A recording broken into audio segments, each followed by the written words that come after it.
Haleluya. Dushimiye Imana ko yongeye kuduha uburyo kugira ngo dusangirire nayo ku meza y'umwami. Aya niyo meza y'umwami ategura icyo twita ikimenyetso cyangwa ibyo Yesu yavuze ngo tujye tubikora kugira ngo tumwibuke. Bifurije kuryoherwa rero, Imana iduhana umugisha. Twatangiye ejo twasomye igitabo cy'umuhanuzi Yesaya ibice 61 murongo wa mbere kugeza ku wa 3.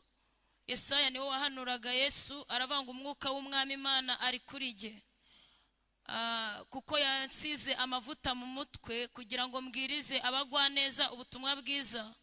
Aravango kandi yanumye kubohora imbohe, aravango no kuvura imvure zo mu mutima, aravango no gutangaza umwaka w'imbabazi. Imana ishimwe. Ariko yantumye no kubwira abantu ko nzahora inzigo abanze kumva ubutumwa bwiza, aravango no gushyiriraho itegeko ab'Isiyoni barira. Imana ihimbazwe. Dusoma no mu butumwa bwiza uko bwanditswe na Matayo ibice 11 murongo wa 28 haravuga ngo yemwe abarushye n'abaremerewe muze musange ndabaruhura. Hepfo akavuga ngo munyigireho kuko ndi umugwa neza kandi noroheje mu mutima. Imana ihimbazwe cyane. Haleluya. Rero ku bantu tubonanye uno munsi nabonye harimo n'abashyitsi. Nitwa Claudette Mukahirwa, nsengera ku itorero rya Kacyiru. Imana ishimwe. Dushimiye umwami Yesu duhaye ubuzima. Hari akantu nigeze gutekereza, iyo umuntu yinjiye mu cyumba cye aba ameze nk'umuntu winjiye mu mva, none akiyinjiza muri serikeye yarangiza agapfa. Ibintu byose bitubaho dusinziriye nta muntu bitekereza, ni Imana idukomanga ikatugarura mu buzima. Haleluya. Dushimiye umwami Yesu ko yakoze ubwo buryo akadukomanga akatugarura mu buzima. Iyo turyamye turota dusimbuka, hano bakarota biruka, abandi bakarota barwana bari mu ntambara zikaze, ariko Imana itatuhagazeho ngo yongere idukomange tugaruke. Iriya miringoti muba mwasimbutse burya ijosi ryahengamana rigaruke, bakabyuka bakubika, ariko Yesu yadukomanze atugarura mu buzima. Ahimbazwe cyane. Haleluya. Tugiye kuganira, twahereye turi kuvuga impamvu Yesu yaje. Ejo twavuze ko Yesu yaje kubwiriza abagwa neza ubutumwa bwiza. Imana ishimwe. Mwanditsi umwe yaravuze ngo ubutumwa bwiza, ni Paulo wabyandikiye itorero ry'i Roma, yaravuze ngo ubutumwa bwiza ntibukoze isoni kuko ari imbaraga y'Imana. Ntago ari amagambo, ntago ari ukubiganira, ntago ari ukuba umuvugabutumwa internationale, ntago ari ukukwafisha, ntago ari ukubikirangirire mu kubivuga. Kuko Apolo, umugabo bita Apolo ujyakozwe n'intumwa 18:25 hamuvugaho ibintu bitatu byiza biri karite. Baravuga ngo ni umugabo wari warigishijwe neza inzira ya Yesu. Icya kabiri ngo yagiraga umwete mu mutima we. Ibyo bintu ngo Yesu yamwigishije, ngo yize ngo kwiga inzira ya Yesu, ngo akagira n'umwete wo kubitanga. Hepfo bakavuga ikintu gitangaje, ariko ngo yarazi umubatizo wa Yohana wonyine. Hari imibatizo ibiri yari yaranze kubatizwa, ni umubatizo w'umwuka wera n'umubatizo w'umuriro. Kandi muri iyo Yorodani nta mushumba ujyamo w'umubiri, ni nyiraryo. Haleluya. Imana ihimbazwe. Ni nyiraryo uhagarara muri Yorodani. Hari abagabo bamwe bamusanzemo, basanga ahagazemo, arababatiza. Ni umubatizo w'umuriro w'imibabaro ya Kristo. Mugabo umwe bene Zebedayo bigeze gusanga Yesu, baramubwira ngo watubabariye ngo umwuka azamwicaza iburyo undi ukamwicaza ibumoso. Havuga ati naguze icyo usaba, icyo uvuga ntucyumva neza. Mubaza ijambo ryanangaje, aramubaza ngo mbese urumva uzabatizwa umubatizo nk'uwo nabatijwe? Urumva uzabishobora? Kubera ko atarazi icyo avuze rero arikiriza. Ni umubatizo w'imibabaro. Mugabo bita Paulo yarawubatijwe, awugezemo ahita awusuzugura, aravuga ngo ni ukubabazwa kw'igihwayihwayi, kugenda kwiyongeranya. Ariko aravuga ngo ariko kuturemera ubwiza. Ni umubatizo abantu bemera kubatizwa. Natangajwe nuko Petero yabyanditse, aravuga ngo nimutangazwa n'ikome ngo ry'ibibage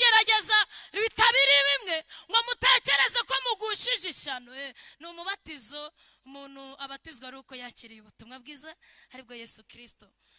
Imana idufashe, Imana idufashe. Ubutumwa bwiza ni imbaraga ituma umuntu yemera no kubabazwa kubwe.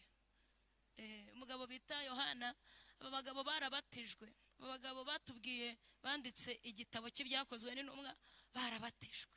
Umugabo bita Yohana yandika urwandiko rwe rwa mbere ngo bagiye kumushyira mu nkunguru y'amavuta, yaravuze ngo mbere yuko munshyiramo ndumva mfite ubuhamya, ndumva nshaka kubaha ubuhamya. Haleluya, haleluya. Arabango uwo ngiye kuzira ndamuzi, intoki zanjye zamukozeho, amaso yanjye yaramubonye n'amatwi yanjye, mbese ntabwo ari sansi imwe yagize ikimenyi. Hari igihe umuntu yumvisha Yesu amatwi y'umubiri ntagere no ku mutima, ariko uyu mugabo bagiye kumutwika aravuga ati mbere yuko muntwika mutanwika mutazi ibyo mukora, ibintu nzira ndabizi. Imana ihimbazwe. Yesu akwihishurire ku rwego ushobora no kubabazwa kubwe. Baragaza ubutumwa bwiza. Twavuze rero ubutumwa bwiza, twabuvuze hejo, tuvuga no kuvura imvune zo mu mutima.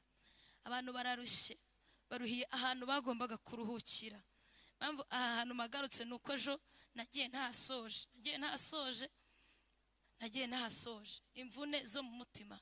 Abantu bararushye, baruhiye aho bagombaga kuruhukira.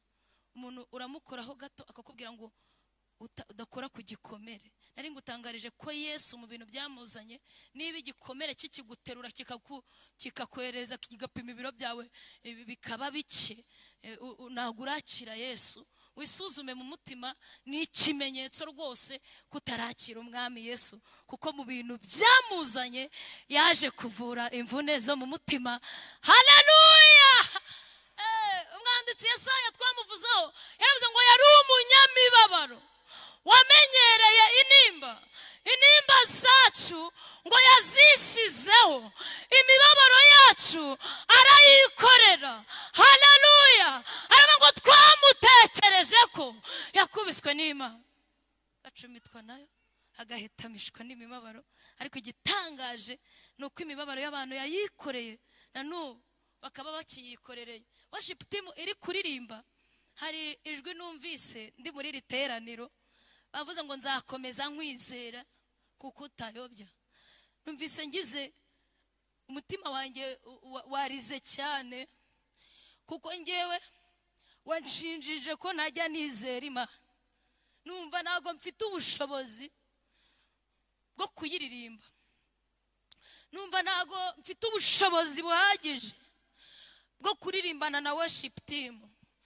Aravuga ngo watubereye ibyiringiro, niko bakurikijeho. Aravuga ngo watubereye ibyiringiro. Nipimya muri iyo korasi nyigezeho sanga ntago ariko biri, ninginga Imana mu mutima, ndavuga ngo kubera iki tugwije ubuzima bw'uko umunwa ubeshyera umutima? Kubera iki umunwa wacu ukabije kubeshyera umutima? Kubera iki? Numvise akantu k'akagero gato kaje mu mutima wanjye. Muri hano murateranye, Imana ibahe umugisha, mwakoze kuza. Ariko hano umuntu udafite ibyifuzo by'ubuzima, umushomeri icyifuzo cya mbere afite ni akazi, umucuruzi icyifuzo cya mbere afite ni abakiriya, umuntu wese hano ufite inzu yo kubamo afite ukuntu yifuza ko agira indi. Noneho ubuzima tubamo nubwa ugafata credit ariko ukaririmba ngo nzakomeza nkwizere. Wabonye akazi usambanye urabizi neza, ariko nawe ukavuga ngo nzakomeza nkwizere. Kuki akanwa kawe kabeshyera umutima? Kuki umunwa wacu ukabije kubeshyera umutima? Iryo jwi naryumviye muri riteraniro. Kuki dukabije kuba abafarisayo? Kuki dukabije kubeshya kandi tukabeshya tureba, tukabeshya uwakoze uruganda ruri muri wowe utazi nuko rukora? We uhumeka umwuka mubi ukinjiza umwiza, uwakubaza sisiteme ibikora ntiwamenya ayerereye, ariko akanwa kawe kakabeshyera umutima ubwiri kureba utayireba. Kuki dukabije? Kuki ukabije? Kuki nkabije? Watubere ibyiringiro.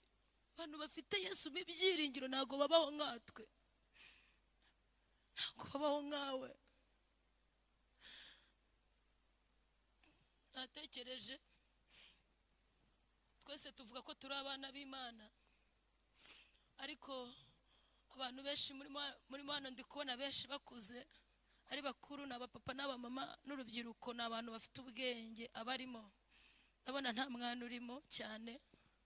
Ibaze ufite nk'umwana w'umwaka cyangwa imyaka 3 ukamusanga mu cyumba yicaye yubitse umutwe, ukamubaza ati se ubaye iki? Mwana utaratangira garidiyene cyangwa wanayitangiye wenda w'3, ukamubaza ati se mwana wanjye umeze ute, ubaye iki? Akakubwira ati buriya papa reka nkubwire, ndumva nibaza ahantu turaba, ndikwibaza ikibazo cy'ukuntu turi bwishyura inzu. Ati nari giciye ku cyumba cya stoke, ati nsanga nta biryo birimo, none ndumva nibaza ahantu turi bubwishyure, turi bukura ibiryo. Ati n'umutwe uri murandya, ati ndumva ubutwundya. Utabeshye uwo mwana ntiwakwirukangira kuri Karayese ukavuga ati umwana wanjye mu ndebera ikibazo afite cyo mu mutwe. Ni ko ubukristo bumeze. Nasomye igitabo cya mbere cya 2 cya Samweli ibice 4 umurongo wa 4, haraba ngo Mefibosheti yavutse ari muzima, yavutse ari muzima, ngo agize imyaka 5, ngo kubera umurezi wamureraga ngo amuhetse bari guhunga, ngo arayufuka yikubita hasi amugara amaguru yombi. Abantu benshi dufite agakiza, ariko twamugajwe n'ibyo twifuza n'ibyo turarikiye. Turafungiranye ku rwego abantu bose ngo ubwo bumuga yarabukuranye, ngo bumutera ngo mwihunga ry'umwami, ngo ku buryo umwami mu gihe cya Busalomo kwima, uyu Mefibosheti yari afite amahirwe yo gusangira n'umwami, ngo ariko ubumuga arabukurana, ngo kugeza ku rwego mwihunga ry'umwami atagize ubushobozi bwo kujyana nawe, asigara i Yerusalemu. Abantu bose kubera ibyo bararikiye. Narigeze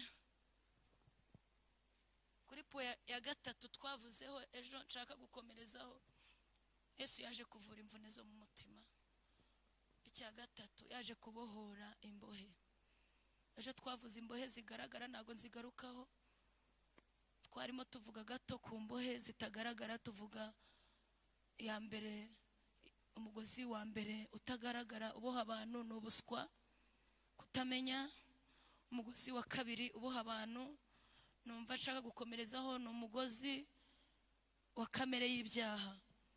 Mfitemo gereza nkenye nshaka kuvugaho nihuse. Ya mbere iri muri Tito ibice 3 umurongo wa 3, yaravuze ngo ni gereza yo kwinezeza, gukunda ibibanezeza.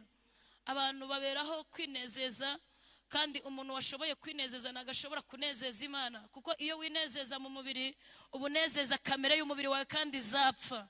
Iyo ukijya mu isoko ukigurira ipantaro ntuyigurira ubutumwa bwiza wakiriye, ubunezeza umubiri kandi uzapfa. Iyo ujya aho basokoreza, yaba ari natirere yaba ari meshi, ukajyayo ugambiriye kwinezeza, nagira ngo ngutangarize kwiyogereza ifunze abantu benshi bibwira ko ari abakristo. Shobora no kugira ngo kutinezeza ni ukwambara amakanzu maremare, ariko nabyo niba ubyambara ugambiriye kwinezeza no kwigaragaza, utagambiriye kwambika ubutumwa bwiza bwa Yesu wakiriye, urinezeza, urafungiranye, uraboshye, ukwiriye gutabaza.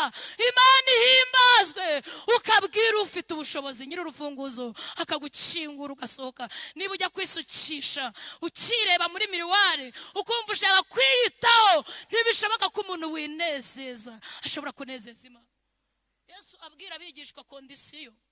Yesu atora abigishwa mu bice 4 bya Matayo. Yarabatoye arangije arababwira, ababwira school fees, ababwira amafaranga yo kwiyandikisha kugira ngo baba bigishwa be. Arababwira ngo kugira ngo ubu mwigishwa wawe nuko ushobora gusiga so, ugasiga mama wawe, ugasiga umugore wawe, agera ku kintu gikomeye, aravuga ngo no kwanga ubugingo bwawe. Iyi mbaraga ntushobora kuyitunga uticaye i Yerusalemu ngo uhakirire imbaraga. Abantu benshi muriruka mujya mu mirimo mwirukanka, mwanze kwicara i Yerusalemu ngo muhategerereze mumenye amabwiriza abantu batinze i Yerusalemu bakira. Umuntu wese ubera nigeze gutekereza ku mihamagaro, ubwoko bw'imihamagaro. Nsanga hari umuhamagaro umuntu yihamagara akaririmba kugira ngo ariyo hobby ye, akihamagara akabwiriza, akabemeza, akabaha, atibwiriza. Nukuri Imana izavuga ukijya kubwiriza niba nta muvuga butumwa ba mu mutima, kuko Yesu azatwara itorero. Abantu bazayumva Imana ni abantu bagira amateraniro yo mu mutima, abantu bumva ijambo ry'Imana bakaryibwiriza, bakaryisomera, rikabagarukamo, rikabaganiriza. Kubwiriza se ntawarusha Polo, wamurusha. Ariko ibintu byose ukora ugambire kwinezeza. Hari imihamagara abantu bihamagara kugira ngo babereho kwinezeza. Wa kabiri n'umuhamagara umuntu aberaho kunezezwa na kunezeza abantu, akabikora ku bw'abana, agambiriye gushimisha abantu. Uwa gatatu utangaje ni umuhamagara umuntu ahamagarwa n'ubuzima. Wamubaza ngo ko wabikoze, ngo nakundi ko wagiye mu kabari nakundi, urumva nyine ubwo se nacuruje, urumva byagenda bite? Mu buzima bukaguhamagara, igihe kikaguhamagara. Gereza ya kabiri, ibintu bitera ubwibone. Kubera kwinezeza bitera ubwibone, kandi iyo umuntu yagize ubwibone ahita atangira kurwanwa n'Imana mu buryo atamenya. Imana igatangira ikakurwanya, ugasenga ikurwanya, ukaririmba ikurwanya, ukabwiriza ikurwanya. Ntituzi icyaguteye ubwibone. Icyanzu cy'ubwibone butangira mu mutima, ujya kuboneka kaba. Imana irakurwanya igakuraho uruzitiro ukandagara. Gereza ya kabiri iri muri Mariko bice 4:19. Ni gereza uyu mugozi witwa irari urakubokwe gushyikiriza muri gereza yitwa ibihendo by'ubutunzi. Kajya wumva hagaritse umutima ugiye kukuvamo. Irari rikagutera guhagarika umutima, wagira bimwe ukumva ushaka n'ibindi, ukumva ntuhaga, ntunyurwa, nta kintu na kimwe kikunyura, ubuzima bwawe ntibunyurwa. Warayize ukaririmba ibya Yesu nibishira, ngo aramaza wenyine uvugishije ukuri, uganiriye n'umutima.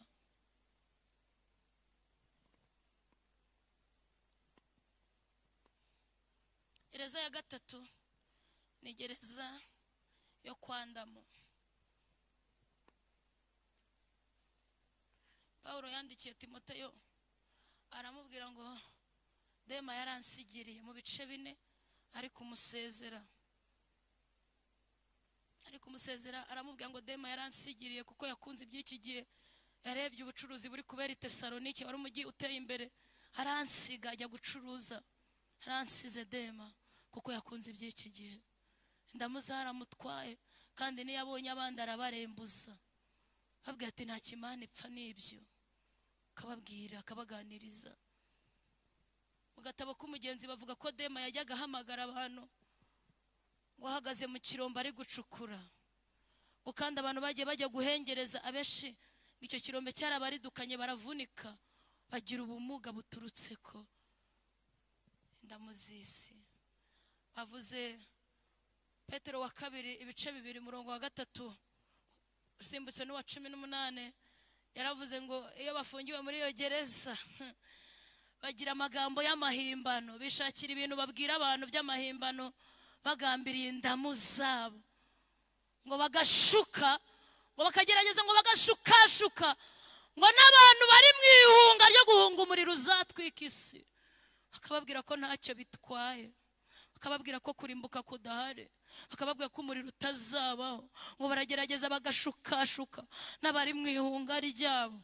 Natekereje ndi gutekereza kuri aya magambo y'amahimbano abantu bagira. Umuntu ashobora kugera ahantu kubera umwuka wa nikundirize, agahimbahimba ijambo ry'Imana akarivuga mu mubiri kugira ngo yikundirize abantu, yigwizeho abantu, ariko abereyeho kunezeza abantu, ntago anejeje Imana. Hari umugabo umwe usomye muri iki gitabo cya Timoteyo ibice 2:17, hari abagabo ngo bayobye, uwitwa Freto na Humenayo ngo barayobye, ngo bagambirira no kuyobya n'abandi, ngo bubika kwizera, ariko haleluya, ariko urufatiro rw'Imana. Nubwo haza abantu benshi bakavuga ko Yesu cyari igitekerezo, hari abantu yujuje umwuka wera batazabyemera, bazagira imbaraga zo kunesha ibyo bihe. Kuko umwuka wera ni ingwate y'itorero, ingwate kandi yerekana ikimenyetso. Haleluya. Nubwo waza ugasebya umuntu ukavuga ngo yambuye abantu benshi, ntimumutize amafaranga, iyo barebye ku ngwate baravuga ati ariko ubwo nubwo yaba yaragiye kure azagaruka, ko dufite ingwate. Yesu yasize ingwate ari wa mwuka wera, kwiye gutunga umwuka wera. Haleluya, haleluya. Naho ubundi nutawutunga, abakubwirije bazatingana nawe utingane, abakubatije bazakora ibyizira nawe uzabikora, kubera ko udatunze icyangombwa kigaragaza aho ujya. Wagendeye muri kirabaye, ukwiriye gutunga icyangombwa kikwereka ko ijuru ririho. Imana ihimbazwe cyane, Imana ihimbazwe cyane, Imana ihimbazwe cyane. Niba hari ikintu ntekereza umutima wanjye ukanezerwa, ni ukuntu Yesu yageze mu ijuru akohereza umwuka wera.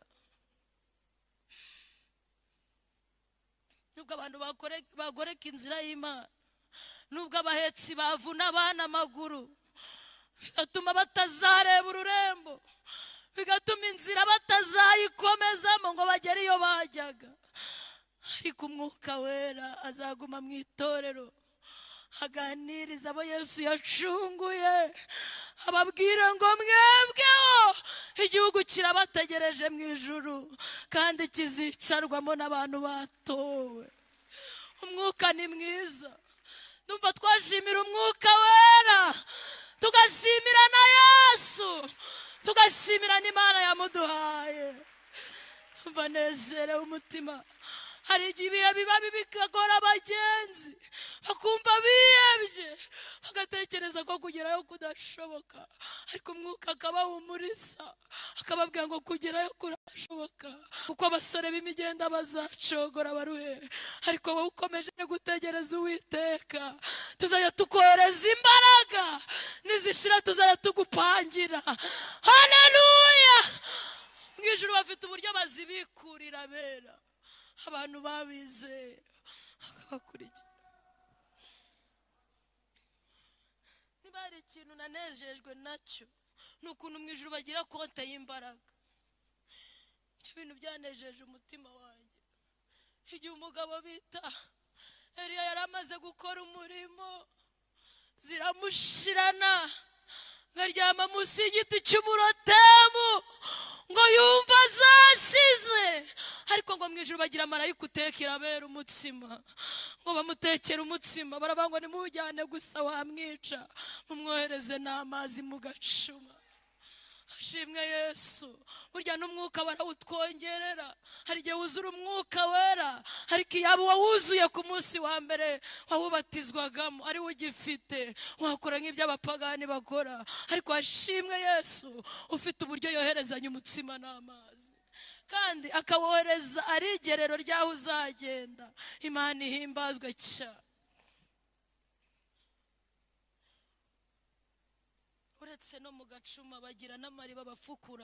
Sinzi ikintu bakoresha kugira ngo iriba rivumbuka ahantu, ariko ngo bagira na marayika ufukura amariba kugira ngo abera bakomeze barwane intambara nziza. Imana ishimwe.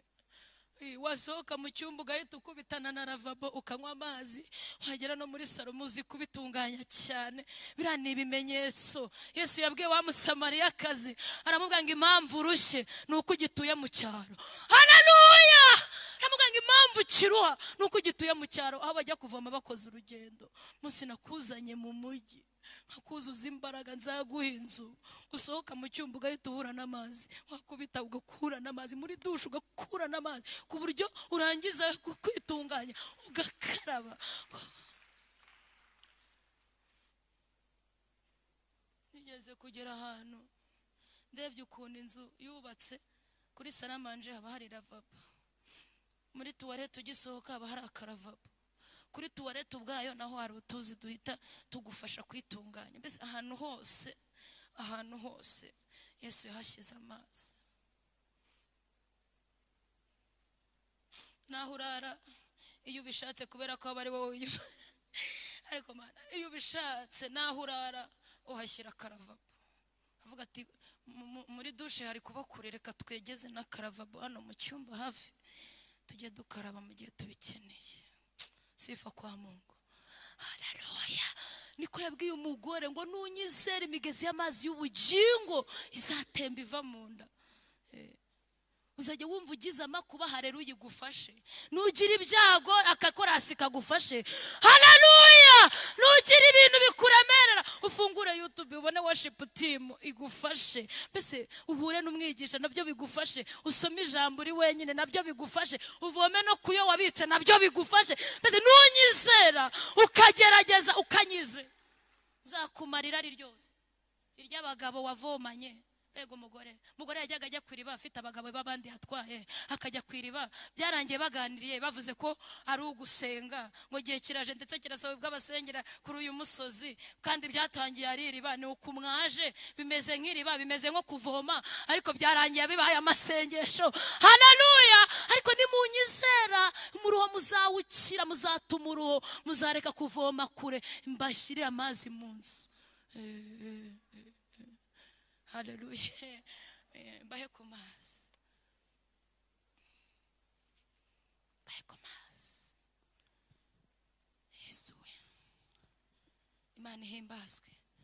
Abantu rero, gereza ya kane ni gereza ya ndabimenyereye, iri mu Baroma. Rwandiko Pawulo yandikiye itorero ry'i Roma, igice cya mbere murongo 21, simbutse na 24. Kuko bamenye Imana ariko ntibayubahirize nk'Imana, ahubwo bakora ibitagira umumaro, ngo bituma imitima yabo iba ibirimarima.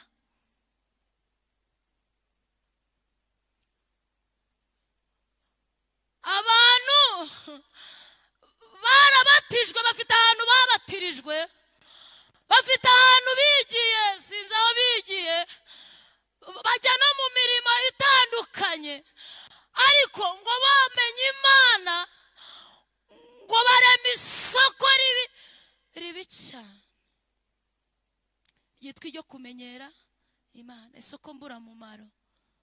Bakijijwe gusambana ariko basigarana utuntu tutagira umumaro.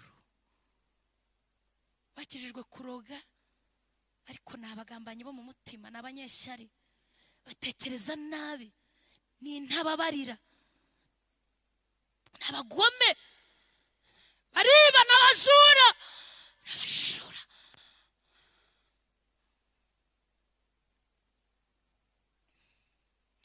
Kuko bamenye Imana ariko ntibayubahirize nk'Imana, imitima yabo ngo yabaye ibirimarima. Bagize ubumuga muri iyo gereza, bafungiwe mu kumenyera Imana. Gereza irabadiha, igera ku rwego imitima ibirimarima. Niyo ubitegereje ubona imibyizi yabo ari y'ubusa, kuko bamenye Imana ntibayubahirize nk'Imana, babaye ibirimarima. Narindi gutekereza umugabo bita Balamu, ukuntu yabaye ikirimarima. Mana ngo yaramuvugishije, aramubwira ati ntujyeyo, ibonye arakomeza nyine arahatiriza, aramubwira ati ngaho genda, ariko yashakaga kureba umutima we, imbaraga z'ibyo abona n'akamenyero afite. Ngahura na marayika ariko ntiyamubona, ndogo bimurusha kureba y'umuntu umutima we wabaye ikirimarima. Mwanditsi Matayo 13 umurongo wa 13 gutyo haravuga ngo abigishwa bari kuganira na Yesu iby'umubibyi wasohoye imbuto, yaravuze